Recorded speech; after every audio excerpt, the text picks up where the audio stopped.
It's the King. Hey man, back again with another reaction video, man. As you see by the thunder and tire, the father tries to escape and police after killing entire family. This nigga is crazy. What the fuck wrong with these? Man, hey, look, bro. Hey, you know what? Hey, we about to get right into it, bro. Hey, get your snacks. This gonna be a long video. Get whatever you need right now. Get your food. We gonna watch this motherfucker together, my nigga. You know what I'm saying? Y'all been liking. The only thing that I ask though, before you leave this video, just subscribe. That's all I ask for. You know what I'm saying? Help me out. You know what I'm saying? You could be like, you know what I'm saying? Hey, let's get into it. One police helicopter. But yeah, be sure to subscribe. Please stop a little bit of You know what I'm traffic saying? here. The reason is that just a few hours ago, he killed all three of his children to get back at his wife for divorcing him. What's going on?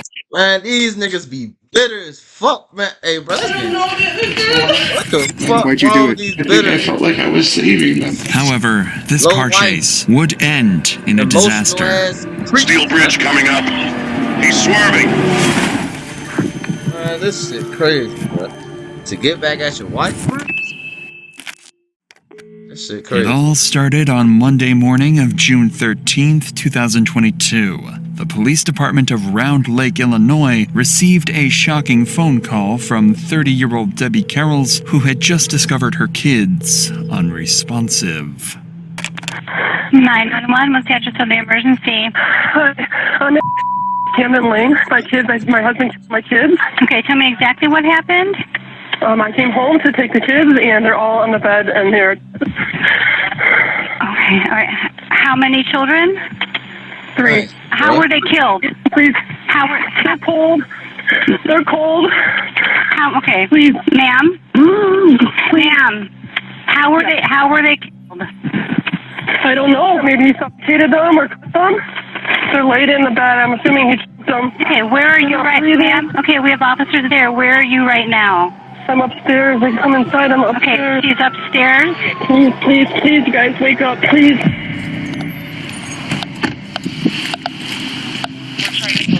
God, what's up with this goddamn body camera though? This nigga filming this bitch from a goddamn potato. What the fuck? From a damn apple?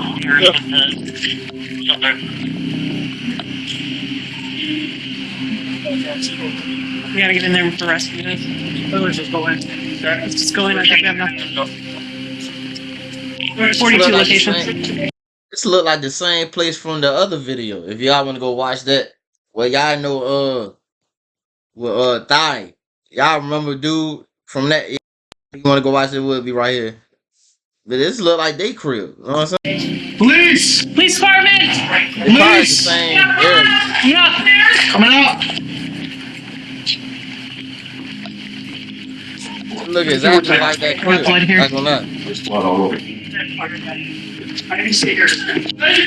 goodness. Is there anybody else in the house, ma'am? Is there anybody else in the house? I don't know. What's going on? Okay. Okay, ma'am, do you have any weapons? No, I don't have any weapons. I'm gonna have you step out here with me, okay? Please. Come out here. Step out of the room. Okay, come out here. When officers made it to this horrifying scene, they quickly escorted the traumatized mother out of the room, and inside, they found her three kids, Bryant, Damn, bruh. Cassidy, and Gideon, all lying in the same bed, completely unresponsive. As of now, all the information officers have comes from Debbie's 911 call, where she claimed her husband committed the act. However, he is nowhere to be found, so they decide to ask her. You haven't spoken to him at all today? No? Last night. Okay. Where you come from, sir? Where am I coming from? Yeah. My mom's home. Debbie would go on to explain that she drove to this house to pick up the kids from Jason Carrolls, her 36-year-old ex-husband with whom she'd been going through a divorce. Nigga, 36?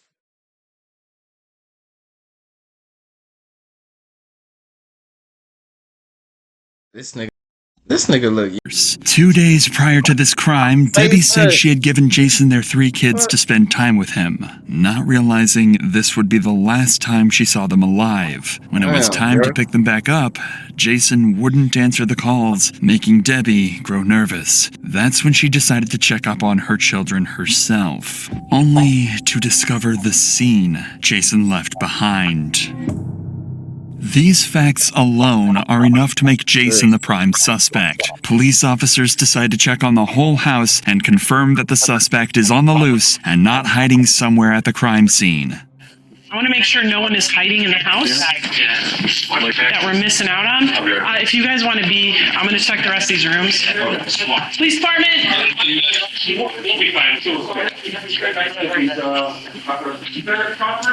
I got a knife in the bathroom. You got a knife there? I got a knife in the bathroom. Okay. Let's through the house. This address sounds familiar.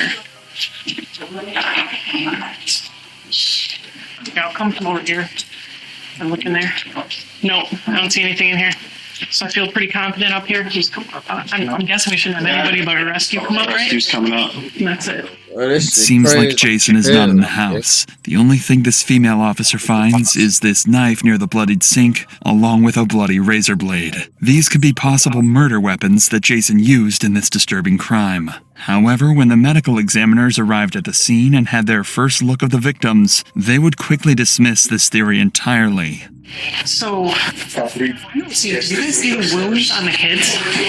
Because there's a lot of blood. I don't want to make you guys touch or anything with the body. I don't see anything other than blood to the hands here. I mean, it's nothing that would ever be worth resuscitating at this point because they're just... What I'm wondering is if this is Dad. I'm not sure whose that is, but I don't believe it's one of theirs. The victims had large, strange markings on their necks. The lips, skin, and even nails on all 3 of them were completely blue. It was clear the victims had been choked, but there were no signs of stab wounds or similar on their bodies. This made the officers question where exactly all the blood had come from. In every room the officers would look through, there were pools of it, especially in the master bedroom where the victims were found. This is where one of the officers would find a trail of blood droplets leading downstairs into the kitchen, where she would find their biggest clue yet. A letter to Debbie. Despite the difficult handwriting, there are several clues in the narrative proving that Jason Carrolls wrote this note and left it in plain sight for Debbie to find. According to Jason, their marriage lasted for 7 years before they filed for divorce and fought in court over the full custody of their children. Halfway through the note, it seems that Jason lost the court. And this is also confirmed by the disturbing sentence. Now, this nigga handwriting is atrocious, but I thought my handwriting was bad. Nigga, y'all see? Hold on. I thought, see, look. I thought my handwriting was bad. This nigga shit terrible. What is that? A W, nigga? What is this? H-E-N, nigga? You better be glad I could comprehend, nigga. T-H, then, you know what I'm saying? This nigga crazy. What is that? What is that?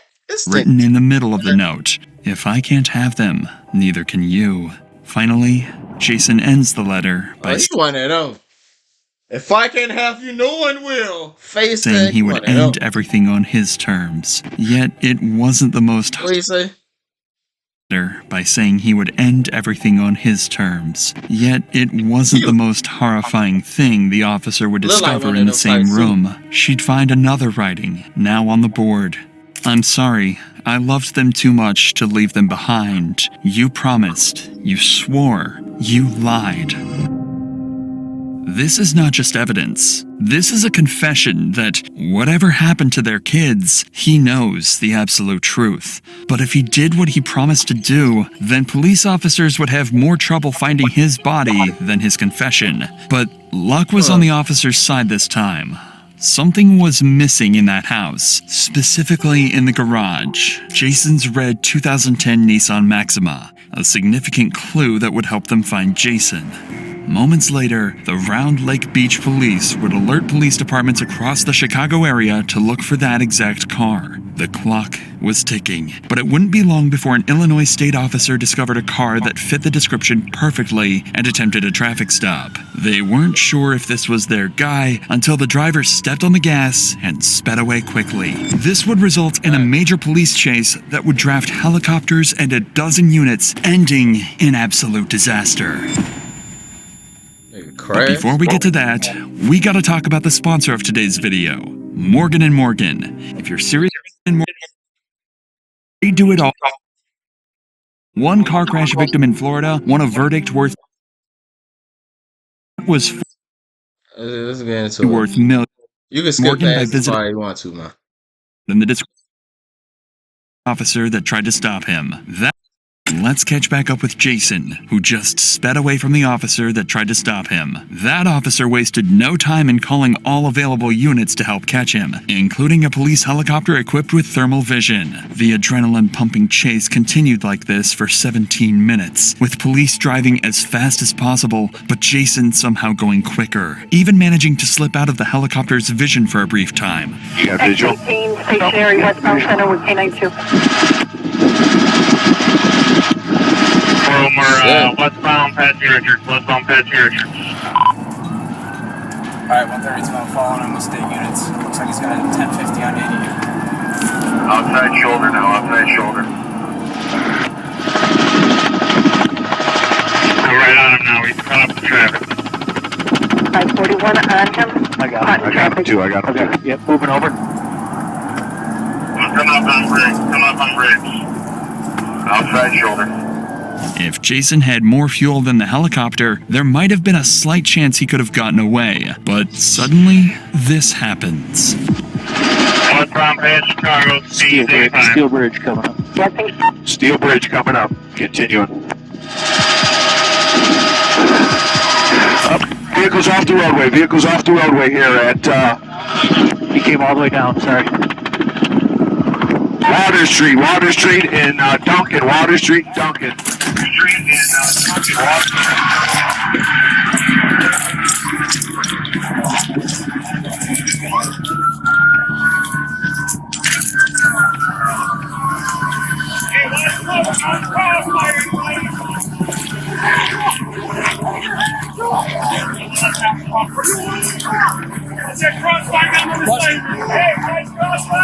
I can't see. Can you see? Got no eyes on him, got no eyes on him.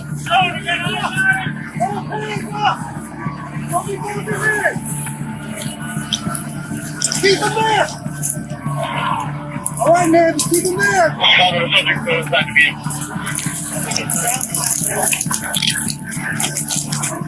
Don't move, man. Fuck up, boy. Don't move. Damn. Can you see his hands? Yeah. You ready to see? Damn. What the fuck? No, I'm not gonna shoot you. Put your hands. Put your hands out the car. Put your other hand out the car. You got any weapons in the car? No, sir, I don't know. No knives, no nothing. My plan was to... What? Leg right now, lacerations up on the arms. Hands. My plan was to drive... Hey, man, can you feel your feet? A little bit. So, Willie, don't move your legs. Can you move your toes right now? Anything else hurt? You don't know? Just keep your eyes open for us, okay, bud?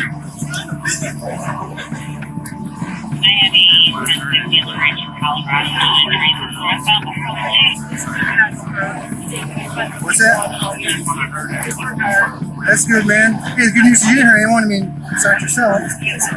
Further inspection of Jason's state proves that Jason is unharmed, but clearly struggles to stay semi-conscious. But even then, he has enough strength to admit what he did back at the house. What's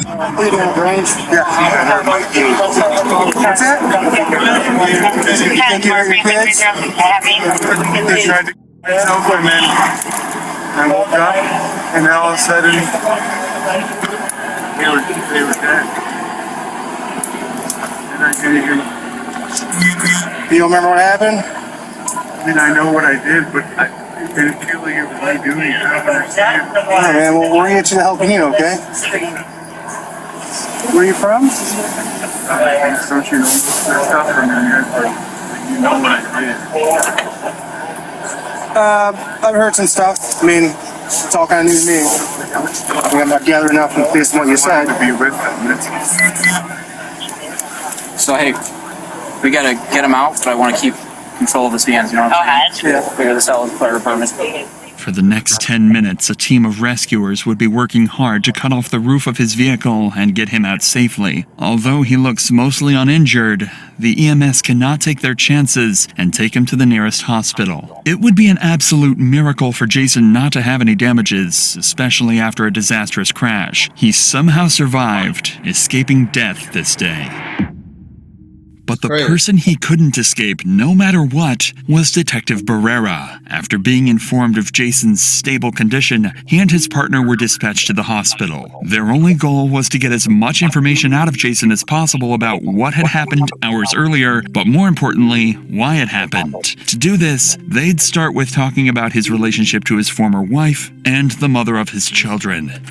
So what's going on in your wife, man? I mean, from my understanding, that you guys had some issues, or well, my side of it is you can go and look back at like text messages, phone calls, like since we met each other. I've always complained about how she makes up things to justify how she treats me. And I put up with it because I have no self-worth. And she's always like manipulating me. And one thing I can say, like, he taking accountability. You know what I'm saying? He taking accountability for what he did. You know what I'm saying? That's one thing I can respect, but it's like, you know, they put me down and been mean to me. And the only time like I've really been mean to her is when it's like I'm not even being mean. It's more like it's like she said something mean or rude that's not true to hurt me. So I say something mean back because I know if I say something mean, she'll tell me the truth. Clearly, this doesn't make much sense. It seems like Jason might be trying to portray his wife as a manipulative and toxic partner. However, it's hard to tell if this is a genuine feeling or simply an attempt to gain sympathy from the officer. So Detective Barrera decides to keep digging. So, what all transpired today? I mean, you guys are married still, from my understanding, or separated? You guys are separated, but legally still married. I found out the day before yesterday that she cheated on me and left me for another guy the day after my birthday. Okay.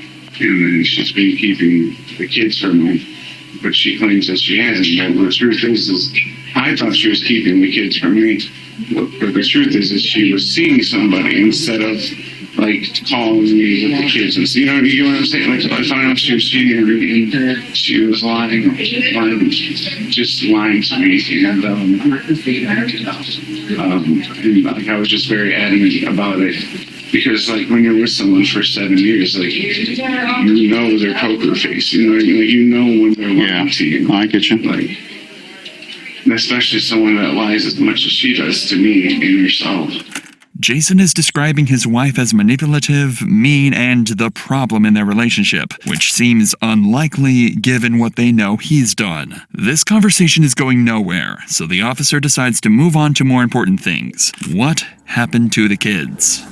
If I'm being honest with you, sir, I don't know why I did what I did, but like I know what I told myself when I did it. You know what I mean? Okay. Like, what was that? And it was like that they were that like they deserved to be with me, and that I felt like she was neglecting them, and I wanted myself, and for some reason I thought it was okay to hurt them too. I don't know why I did that.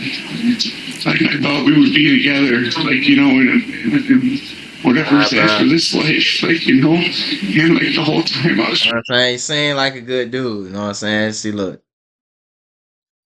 You probably, nigga, if I was the detective, I would have been like, damn, my nigga, you seem like a good dude, but my nigga, you gotta get got, my nigga. You gotta get got. Let's get into the video, man. Trying to get myself at home. I kept telling myself they're waiting for you. You have to be with him. Was this something that you wanted to for her to feel your pain in that sense, or you know? Say yes or no to that. Okay. Honestly, I don't think so. Okay. What exactly? I just didn't want to be in pain, and I think I told myself that, and you'll actually hear it in the last time we talked. I told her, it's like, if I'm not around, you're just going to start taking it out on them, and they don't deserve that. And I think I felt like I was saving them. I don't know why. Saving them in what sense? From going through the pain that I did. It's almost as though he believes what he did was reasonable, at least in the moment he did it. If this is indeed the case, it's likely he is genuinely mentally ill, which means he had limited control over what he did and can claim that in a court of law. But regardless of if he is mentally ill or not, detectives still need to build a case against him. So they decide to dig deeper into what exactly he did to his kids. Just kind of walk me through today, kind of what was going on. How were the kids? Were they joyful, playful? They were awesome. Yeah? I mean, they wasn't like frustrating. Like this was yesterday and the day before. What was? I did everything I did. I started doing this morning at 1 in the morning. So 1 in the morning is when everything happened? Yes, sir. Okay, so what was going on? Because I know you guys spoke on the phone yesterday, right? Yeah. What time did your guys' phone call end? I want to say about midnight. About midnight? Yeah. Okay, you guys' phone call ends around midnight. Yeah. And then what happens? Were you drinking? You say you don't drink, right? Okay. No. Hey. No, absolutely. Okay. So then what kind of happened? What kind of triggered you after the phone call ended? Were kids sleeping or were they up? We were Everybody was watching TV, and then I knew I had to give him a bath. Yeah. And like, I don't know, like, I just, something in my brain snapped because of the things she said to me on the phone. What was it that she said? It's weird because she did say some nice things to me in the end, but it's like, she said that I was nothing, that I deserved nothing, that I was a terrible father, a terrible husband, and like all these things, and it was like, I don't know, like, something snapped in me, and I know that makes it seem like I was trying to get back at her, but it was like, it was never about getting back at her. It was about as fucked up as it sounds, was doing something for myself. Okay. And like, that's what I told myself. Yeah. The detective makes a final note and leaves Jason on a little break before they can continue questioning. There might be something Jason hasn't mentioned yet. I'm trying to dissect what he talking about. Trying to put myself in his shoes, but I just can't, my nigga. You know what I'm saying? I'm getting at you. Well, you just didn't want your kids no more, nigga. Like paper with his handwriting lying on a kitchen table and a short note on the board. Detective Barrera comes back shortly after and informs Jason that there will be cops watching him for the next 24 hours to make sure he doesn't run away or try to harm himself. Barrera then recites the whole timeline to ensure they're on the right track, with Jason making minor adjustments to the story, and eventually Barrera stops to question Jason about one final crucial detail. One thing I did want to ask was, so I know one of the officers noticed there was a note left on what was in the kitchen. Yeah. Now was that when you left the house? So like, something snapped at me. I wrote the letter and then I did it. Okay. That makes sense then. I haven't seen it, so that's why I was just looking for some help there. So I think it starts off like I mentioned about how she swore on the kids' lives that she wasn't cheating on me, and like, you know, and then I said I hope it was worth it. It was like, it wasn't like I hope it was worth it, I'm getting back at you. I was hoping it worth it, like you pushed me to do something for myself. Like kind of. Okay. So she swore on the kids' lives that she wasn't cheating on you. Yeah. In reality, she was. Snap. Like, I don't know, maybe like. So then you, basically in your head, you're saying, you're thinking, and again, you know, correct me if I'm wrong. Any moment, I'll admit, part of me thought, like, if she's going to swear in their lives, they belong to be with me, like, you know, like stuff like that. Mm-hmm. This statement confirms the writing on the board. You promised, you swore, you lied. It seems like his supposed mental illness and urge to, quote, save his children were not his only reasons for doing this. These statements make it seem like Jason partly did this to get back at his ex-wife for cheating on him, leaving him, and taking his children. It almost seems like he did all this to make her feel what he felt. However, at this point, Jason needed to rest, and the officers decided they were best off continuing interrogations the next day. Early the following morning, police officers would escort Jason out of the hospital in a robe and get him to the police station, where he would be placed inside an empty room and left with his thoughts. However, he was unaware that his ex-wife Debbie was sitting in an interrogation area only feet away from him. Debbie is sitting in a room filled with toys, coloring books, and a comfortable sofa, an extreme contrast to that of Jason's interrogation room. The reason for this is that they know for certain Debbie wasn't behind any of this, and that she's likely extremely traumatized and vulnerable right now. Their best chance at getting any information from her is to ensure that she feels as comfortable and safe as possible. Jason, on the other hand, will be put under pressure to confess as much as possible. As of now, Debbie has no confirmation that Jason was the killer. She also doesn't... Yeah, if you had one of these when you was little, you had a good childhood, my nigga. You know what I'm saying? If you know, you know. know Let's that get he into was the video. caught just hours earlier. So now, it's time to break the news. Hey, Jenny.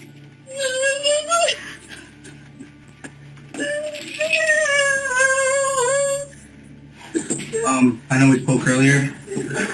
I'm sorry, I don't, this isn't part of my job I enjoy. But I do have to officially, do this, and I have to notify you that he did your 3 children. I don't believe it. Did you find him? Yes. Is he dead? No. Where did you find him? The police chased about an hour and 30 minutes away from here. He's in custody, and we're going to do our best. I'm a detective on the detective unit. We're going to charge him as best as we can. We're going to do this right. Everything Jason said up to this point was nothing but his own version of events. And Debbie, well, she never got the chance to talk about what she saw that day and what it made her feel. As a victim, her voice matters the most, and that voice would be the final nail in Jason's coffin. I woke up. I ate. I didn't contact them until I was on the way to get them because they had the doctor's appointment today. When I went to Walmart to get diapers, I went to Walmart to get some fans for their playback. I got a bathing suit for my daughter. And then I went there and I opened the garage door and didn't notice anything. I didn't really think about it.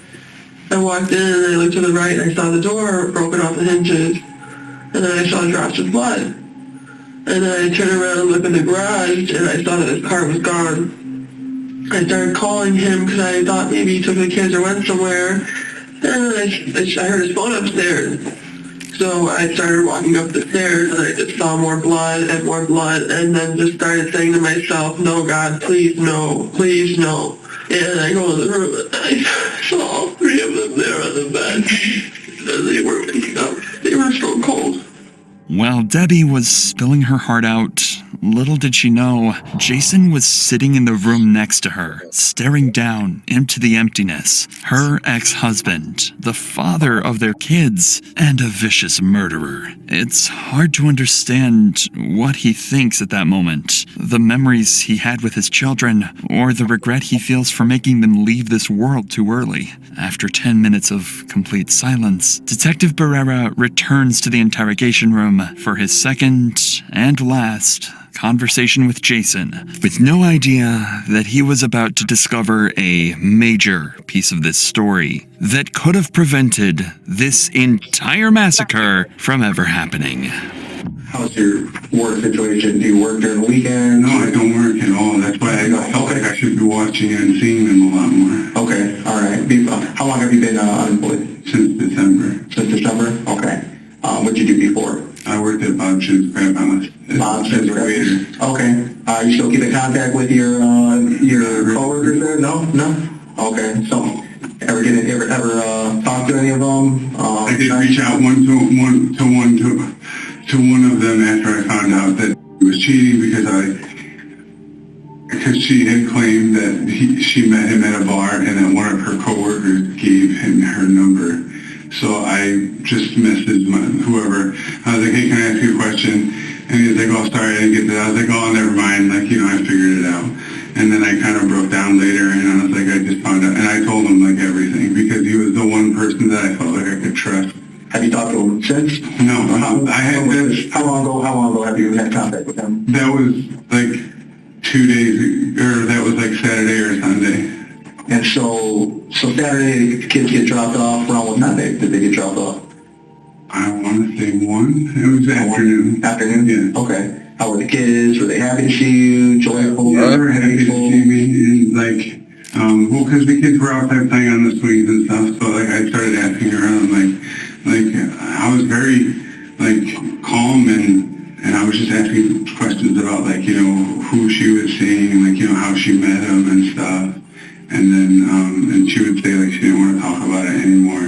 And I would say stuff like, what do you have to lose? Like whether you cheated on me or not, it doesn't change anything with the custody battle, because Illinois, like, I know the law with, like, it wasn't a bad, Bad exchange? It wasn't bad, it wasn't good. It was just, I had handled it great until I had got mad and texted her later, and like, I don't remember what I said in the text. Okay. Because I was just so mad that she was, like, that she's still lying to me, Okay. and that, yeah. So then you send her a message, and you, And I was getting upset too, because she kept saying stuff like, you should be spending time with the kids, and I'm like, I'm messaging you because they're sleeping. Like, I'm messaging you because, like, I can play with them and text you at the same time, like, With all of these events combined, there would be one last phone call that pushed Jason to his limits. But that same phone call could have prevented this murder, if not for Jason's hatred. And you mentioned it was the phone call that kind of set things off, maybe. That's the thing, like, I mean, there was a phone call, and then about a half hour, 45 minutes later is when I started everything. But, like, even the phone call, it's like, it ended well. Like, it had a great ending. Even the phone call, like, she was willing, sounded like she was willing to work with me and stuff, but I think I just didn't believe it, like, and I just didn't want, I know it sounds up and messed up, but I just didn't want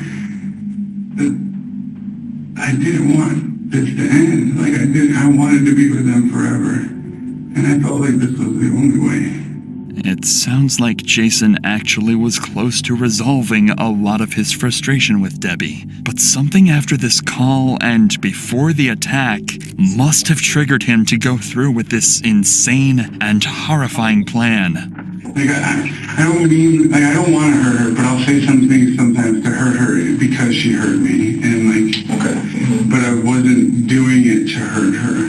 Like, that was not my intent. Because, like, if that's what I wanted, I would have, if I really wanted to hurt her, I would have stayed home. I would have waited for her to see the kid like that, and I would have hurt her too.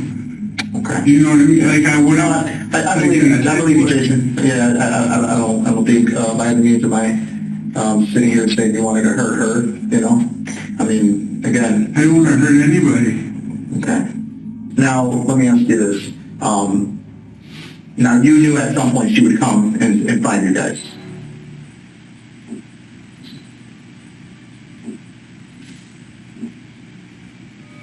What Detective Barrera just said catches Jason by surprise, because his actions contradict his statements heavily. How could Jason claim that he didn't plan to hurt her when all his actions would ultimately lead to Debbie finding all three of them unresponsive?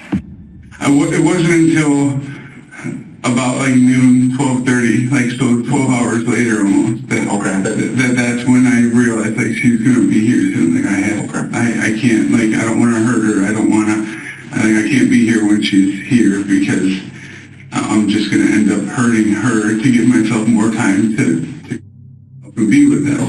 Yeah. And so like my whole thought process is the only way to get more time to do it is that I'll go drive into something. But then there was just too many cars on the road. I didn't want to hurt anybody else.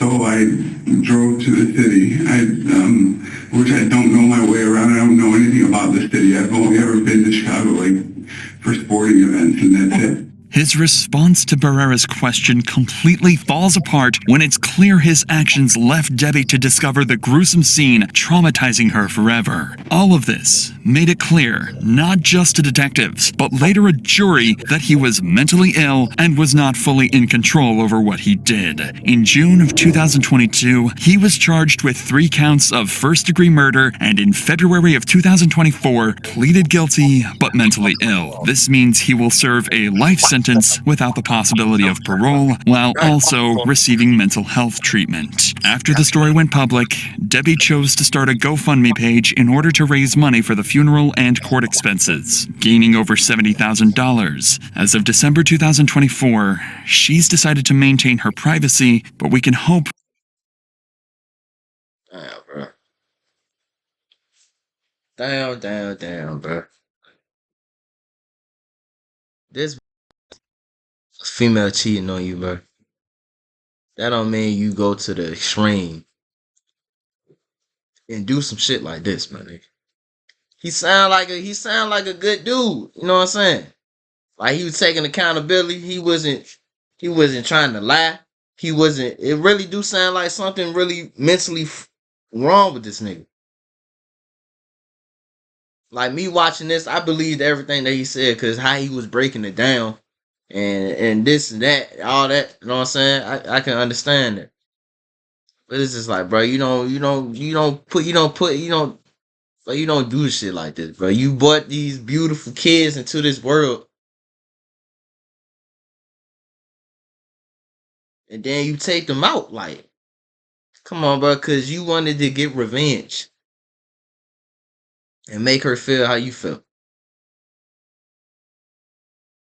Now you got to live with that your whole life. You got to keep replaying that moment your whole life, bro. Just to get some get back.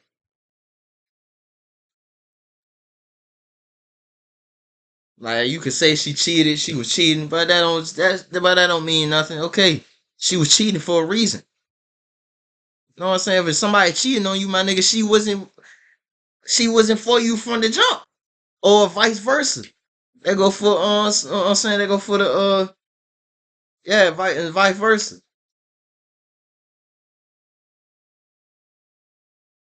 But come on, bro, you don't do this, bro. Not the kids, bro. The kids ain't got nothing to do with y'all got going on, bro. You know what I'm saying? And like he said though, it sounded like she was trying to work with you. Cause she probably knew the headspace you was in. And she probably was realizing like, damn, I did do some fucked up shit. And he was a good father. You know what I'm saying? Cause it sounded like you, like I said, bro, you ain't got no history of this, of doing some shit like this. Damn, bro. Blessing to her. You know what I'm saying? Even though she was lying and all that other shit too. But everybody made mistakes, man. You know what I'm saying? Even him. Like in that car crash. He didn't die. I don't know how the fuck he didn't die. But this nigga fell off the cliff. Like even him. Like even though you got a life in prison, you know what I'm saying? You spend a life in prison, you could still overcome that in prison though. You know what I'm saying? You learn from that, but you always gonna be viewed as that. And then you just gotta adapt to your situation. So for the both of them, it's a learning lesson. You know what I'm saying? But anyway, hope y'all like that video.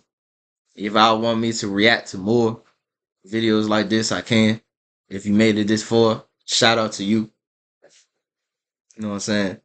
You're a real one. Y'all just need to subscribe because I see that y'all like these type of videos. y'all just need to start subscribing. You know what I'm saying?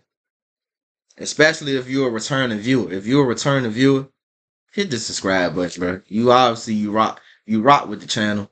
Just subscribe. Don't make it harder than what it is. You know what I'm saying? That's all I ask. But yeah, man. Hope y'all had a good day. Hope you knocked out everything you had to do for today. And you did it with a smile on your face. Remember, man. Don't give up. Keep striving for greatness. And stay laser focused, man. They go for male and female. But look, though. I'm going to see y'all in the next video, man.